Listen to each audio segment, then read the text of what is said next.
Hello. All right, welcome to this rushed episode. Yes. No, Hello. so last week we did only one episode of My Hero Academia, Mhm. because I had family coming over, Mm. and it was a little bit of a madhouse, but it was kind of a buffet after that. There are like leftover post-its back here. Yeah. Oh, I forgot about that. Okay. Oh, I thought that was behind. All right. Anyways, so yeah, we had an impromptu buffet Yes. inside my house that involved skewers and Mexican food, It was very interesting. which is really good. But it was just a lot at one time. Mhm. And but without further ado, let's go with this episode of My Hero this episode of sorry, dubbed and subbed, Yes. and after school at UA. So the two episodes that we're going to be talking about is the aftermath of the Hero Killer stain, and the episode 32, everyone's internship. So it's like the kind of like the direct kind of ending of this kind of arc. So we're probably gonna do like a little like all encompassing like what we thought about this arc. But so without making this into like an hour video, we're just gonna go straight into it. So episode 30, which is no, I mean 31. Sorry, 31. The aftermath of Hero Killer Stain. So the summary I wrote here is that the students spend time in recovery and learn the consequences of their actions. The students can let wait can sorry. Oh, the students can't let the truth. I wrote it as can. Oh. Yeah, I confused myself in these notes. The students can't let the truth of the hero killer be in public, and Endeavor will take credit for Stain's defeat, which is kind of bullshit, but Stain message from the last episode kind of galvanized many criminals to join the League of Villains. So we started out it's like the immediate aftermath of the hero killer situation. We visit them in the Hosu hospital. They're all kind of recovering from the injuries. Gran Torino and Manuel comes in and brings the police chief of Hosu City, which is a humanized version of a dog. Or personified version of a dog. He always barks. That's the greatest. Yeah, and it's really funny when it's in the English dubbed version, because it's just a normal voice and it just says wolf. I need to tell you about this one thing, Wolf. Yeah, the police chief tells them what's at stake if the students were to be known as the people that took down Stain, both the positive and negatives. The police tells them the official story is that the hero killer is taken down by Endeavor, while Manuel and Gran Torino are gonna be taking the fall for their students' actions. So kind of all three of them have to kind of deal with that situation. I guess minus Todoroki though, because his dad kind of took the lead on taking down the hero killer. Which also I feel like part of this arrangement is that it's kind of keeping the UA students and staff like less like not accountable, but like the UA students, the teachers are dealing with a lot ever since the USJ incident. So for the students to be like, oh, they've saved the city, they caught hero killer, it's probably going to be bad press, and that's something that I've kind of noticed after watching this like a third time. I mean, I think that it's kind of better that they didn't take accountability for that. It's not necessarily a bad thing on the teachers, I want to think. I think it's more like it's more of a problem if the students disobey what the school rules are, because then you're basically saying that those rules are in place for no reason at all. Yeah. Right?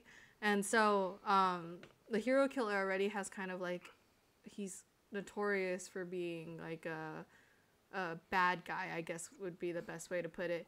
And so for him to have such a big reputation and to be taken down by students. That's kind of like one thing on its own. I think that says a lot about the resilience of the students at the school. Yeah. But it also kind of is like how do I explain this? I think it would have been better for them to not do it, more so because the foundations of the school are already kind of set. They're a little bit more. It feels like it's more weak, right? Because of all the stuff that's been happening. So it's like, like they broke in through the security system doors, stuff like that. So like, for this to kind of happen too, for them to at least say like there is a reprimanding for the teachers, it's kind of like every action has a repercussion type thing, Which is kind of, it's filling out the kind of the rules and like the universe of My Hero, that there are ramifications for their actions. I mean, if anything, not the whole anime, like the universe of the anime. I think it's setting up the dynamics for the school, right? Because obviously the school has a lot more limits compared to like if you were a pro hero, and I think this is kind of like their lesson on kind of like getting to the point of being a pro hero, but it also requires some sacrifices to be made. Yeah. And early in the episode, a news crew gets a peek of Shigaraki and Kurogiri. And Kurogiri asks if he's satisfied with the outcome of like the Nomus and like the situation at Hosu, and Shigaraki just responds is like, "We'll see in the headlines tomorrow." But ending that, we get the police tells the official story and takes off all reactions. We get an evil montage, just like a short clippets of a bunch of heroes because they're listening to the news report about the hero killer. The Nomu problem. Shigaraki is mad over the non-coverage of the Nomu attack, and everybody's focusing on the hero killer being apprehended by Endeavor, which is Todoroki's dad. The new Blue Genius, and then we get like a smaller, not a smaller, but like a quick update on each student's internship. Filler episode. Yeah, that's not too much of filler, I guess. Is it? A little. Well, it's playing catch up because last episode was all just fighting and stuff like that.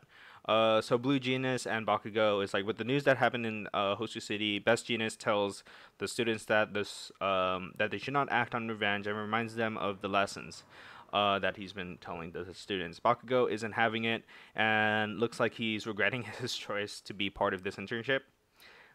In the fourth kind agency, the chivalrous hero, Ijiro confirms the location of the text by Deku, and Tetsu reminds him to be on time, and the chivalrous hero kind of scolds him on punctuality.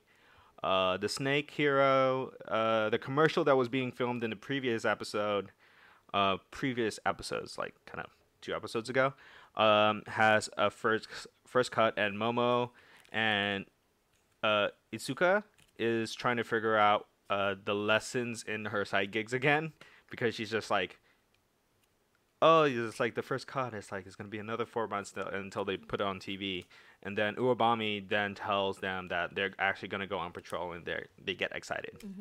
Actual hero stuff, which learning from this here is like, take it with a grain of salt, I guess. Deku and Ochaku talks about the events that transpired the night before. Ochaku expressed genuine worry when it comes to Deku's well-being, which we kind of get like a little POV situation. Like, Ochaku's really concerned, but Deku's like, I just talked to a girl. And I was like, oh yeah, that's right, these are high school students. Yes.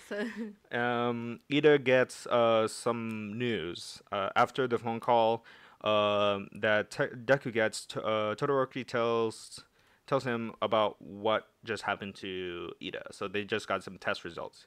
Turned out the damage sustained in his left arm is moderately severe, meaning that he has lost some sense of touch in that area. Ida said it can be mended, but insists on having it as part of his learning experience. Ida reflects on his actions and the words that Stain said, and Deku tells of his own experience, which is back at the sports festival arc, which is just the immediate arc before this, where he screwed up his hand during the Todoroki fight. Sorry, I lost my place. Okay. Todoroki thinks that he's cursed because everybody that comes into contact with him ends up getting their hand hurt, and he just calls himself the Hand Crusher, which is also kind of, yeah, just my mind's in the gutter. I'm not thinking that. A call from Sensei. So All Might gets a call from Gran Torino with his funny ringtone, by the way. There's that little bug flying around. I think that might be a mosquito. Ooh. It'll be fine. It's more attracted to the light than it is to us. We may potentially die, is what I'm saying. Well, to be fair, in the next 5 years, will there ever be a planet? Oh, don't say that. Okay, I'm just kidding. Before it gets political, a call from Sensei. All Might gets a call from Gran Torino with a funny ringtone. It's actually twice as funnier in English. It just is his voice going, "You have a call." You have a call. You have a call. Gran Torino tells him about the hero killer and his hatred that he has for All Might. And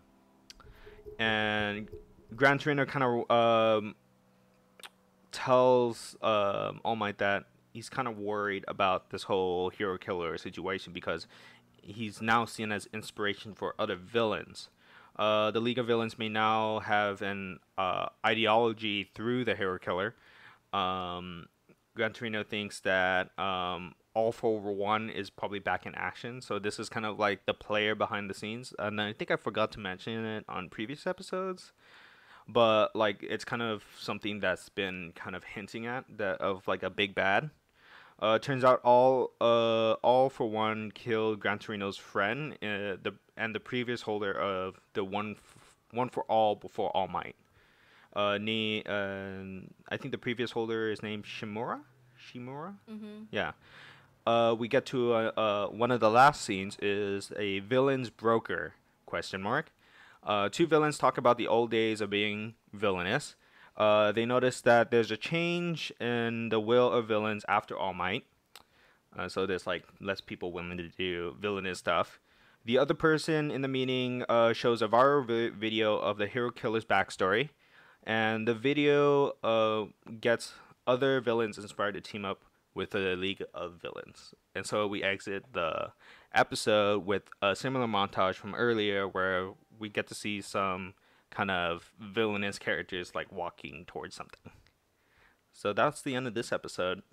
I think because this and the next episode is kind of like finishing out this hero killer and the student's internship arc. It's like it's wrapping up storylines, but also priming up newer stories to kind of like get people more engaged into the next arc, which is like the finals arc.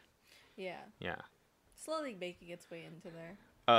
So in the interest of time, we're just going to go straight to the next episode, and then we're going to talk about our impressions and then our impressions of these two episodes and like the whole arc itself, and then predictions for the next episodes. So, episode 30. Sorry, is it 32? So yeah, 32. Everyone's internships. Sorry. So this episode is just kind of Froppy centric, but we get quick updates by Deku and we get quick updates from Deku. I lost my mind by Deku. See, by Deku about Todoroki and Ida, and then Froppy finds what's important in becoming a hero. So it's been 2 days since the Hosu incident, and the official story, like we repeated again, is that Endeavor takes credit for taking down the hero killer.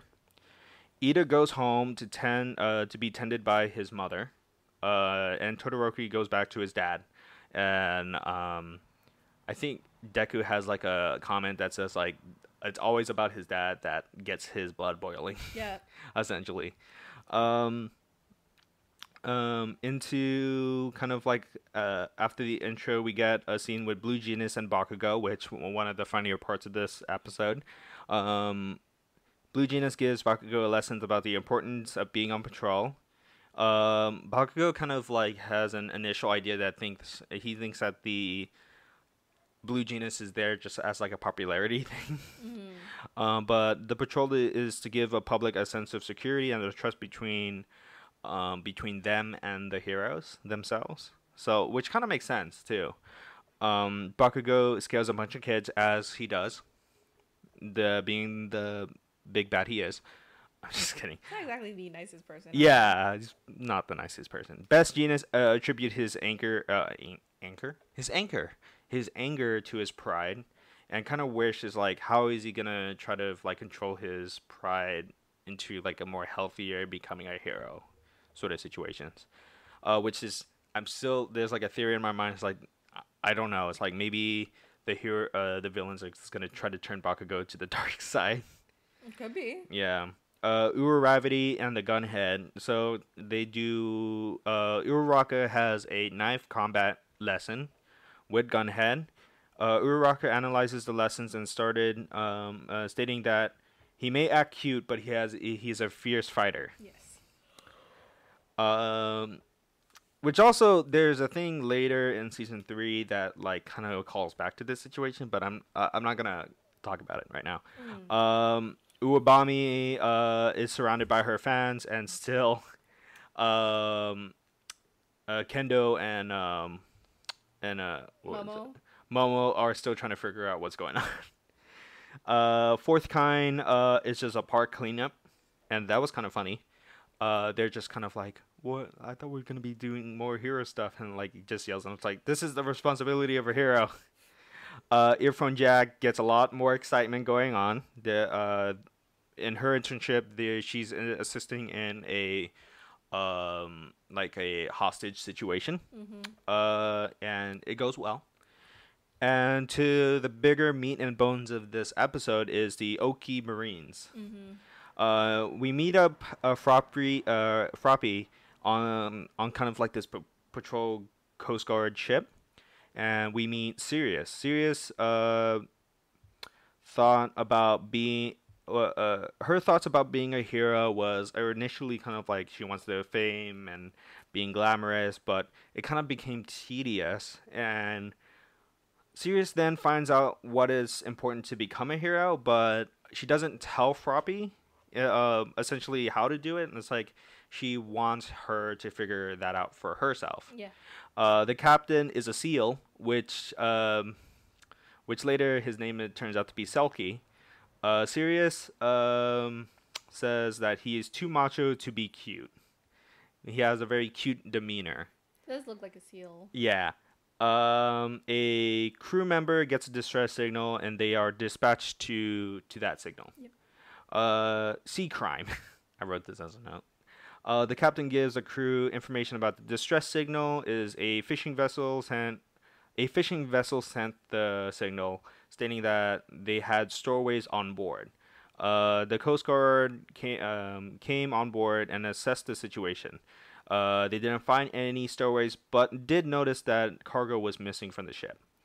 Selkie asked Froppy about her opinions on the situation. She believes that the criminals somehow moved the cargo off the ship to another vessel while the Coast Guard assessed the situation. She also suggests that maybe the stowaways are still on the ship. The captain's cute demeanor is hard to handle for the crew. The captain goes out to scout the water to find the boat, and we just learned that his quirk is just being a seal. Yes. Essentially, just a humanoid personified seal. Got the word off the boat.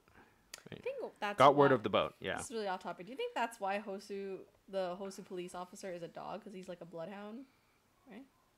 I feel like that's a really conscious choice by the creators to do that. I feel like it'd be very... Yeah. Sorry. Going back. Going back. got word of the boat. Coast Guard gets word of the fishing boat. Selkie crafts a plan to get onto the fishing vessel. Froppy wants to assist, but has to stay back on the Oki vessel. The captain searched the vessel, but not the fish area. The crew of that fishing vessel says there's nothing suspicious on the ship, as bad people would say. Uh, Selkie asked to search the fish tanks and then ended up trapped with the captain of the vessel. A captain's message. The stowaways left the ship and kept the captain in the fishing vessel. So Selkie and the captain. Selkie sends a message to Sirius, and they kind of go embark to find the second vessel.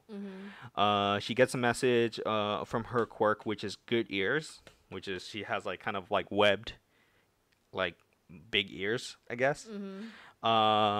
Which basically means like she could hear in like higher frequencies, and like could hear like sounds that are almost just not discernible by us, by normal hearing. By normal hearing is also my bad hearing. The the other ship, Sirius locates the ship. The crew gets one of the squid henchmen. The crew boards the ship, but it becomes clear that it's a trap by their pirate captain. That's also a squid. Yes. Yeah.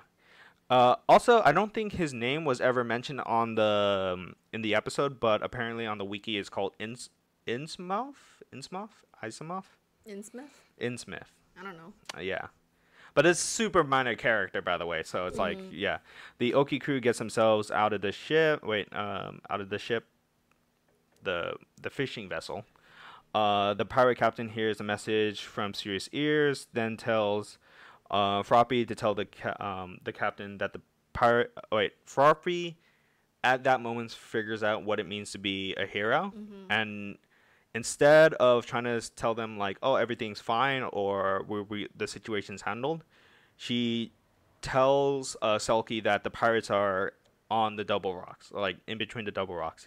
Froppy is about to be badly hurt by the pirate captain, and Selkie then saves in a Deus Ex Machina fashion, and then fights the pirate captain.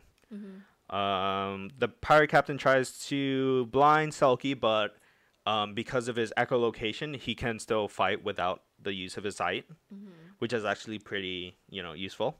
But Selkie's quirk can, through the ink. He then takes down Innsmouth and then brings the criminals to justice. And Froppy tells Sirius that she understands what it means to be a hero. And then the aftermath of this episode is like the criminals are kind of brought to justice, and the Coast Guard is impressed by Froppy's actions. So that's the end of these two episodes. And so it just kind of goes to show it's like just wrapping up kind of like the loose ends of this kind of arc. And in the preview for the next one, we get some information that there might be some big reveals in the next episode. So it's like the truth of not all for one. I don't think they mentioned that, but like the truth for one for all. Deku's gonna get some more information about that, and then it's like I guess they're laying down the stage for the final arc, which is like the final exams arc. Yep. So I just thought this arc was very. Let me check myself on time. We got another 7 minutes. Okay. So this arc was very Ida-centric. Yes. And Todoroki and Deku. Yeah. And it's a lot of those three characters, of whom we know that they're very strong, is just they're applying their kind of what they know at this moment about being a hero to a real life situation, which is very dangerous.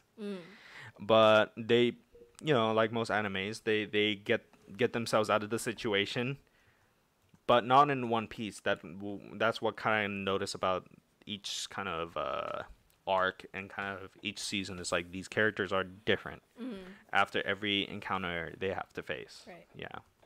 So, what do you think about this kind of arc so far? Um, well, I think the purposes of the characters' stories are very different. Mm-hmm. Like, Todoroki's story throughout this arc is more of a story of self-acceptance. Mm-hmm. Or maybe not self-acceptance, but acceptance of his, like, past. Mm-hmm.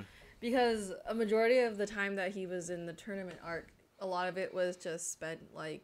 resenting his power and his dad. Yeah, so explaining that part of his story. And then this part of it is more so kind of, like, growing away from that and accepting kind of, like, the past that he grew up in. Mm-hmm. Kind of, like, growing to... maybe potentially accept his father, even though that's kind of like a very rocky situation. Yeah, that is very rocky. Mm-hmm. Yeah.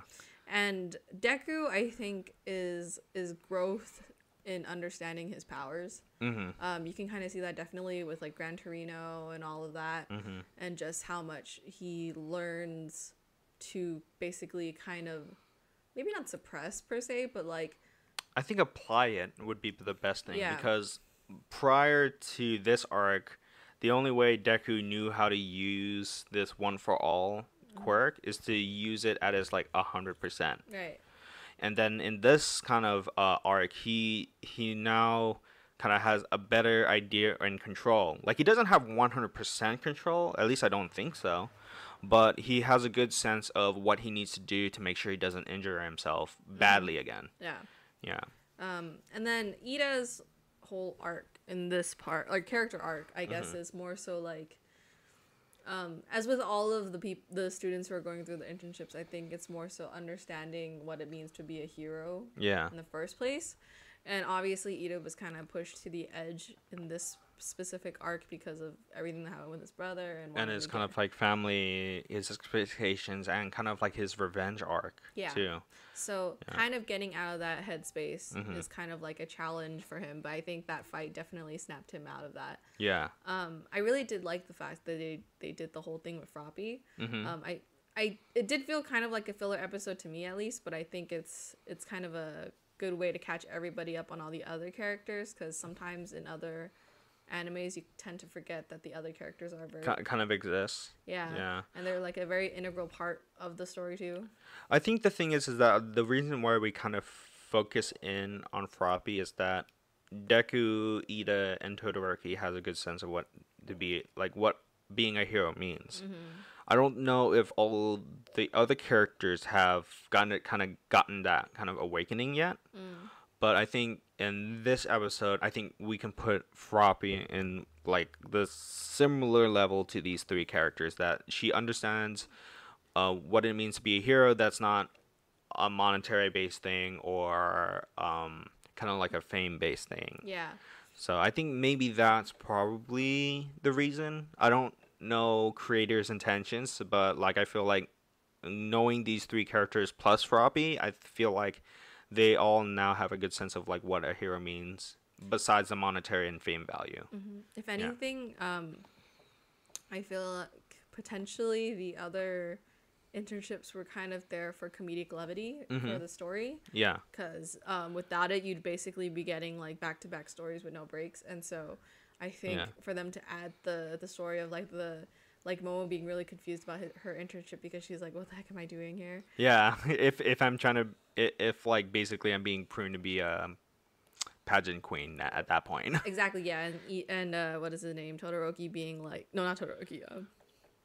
Bakugo being put with that internship with Best Genius and kind of like dealing with things that he doesn't necessarily agree with is kind of like a breath from the action. Yeah, and kind of like the heavy emotions that are coming from what Ida is going through, and kind of the problems that Todoroki kind of like internalizes. Yeah, you know, but definitely like everything happening is like movement. Yeah, like you're getting development of all of the characters that you know of.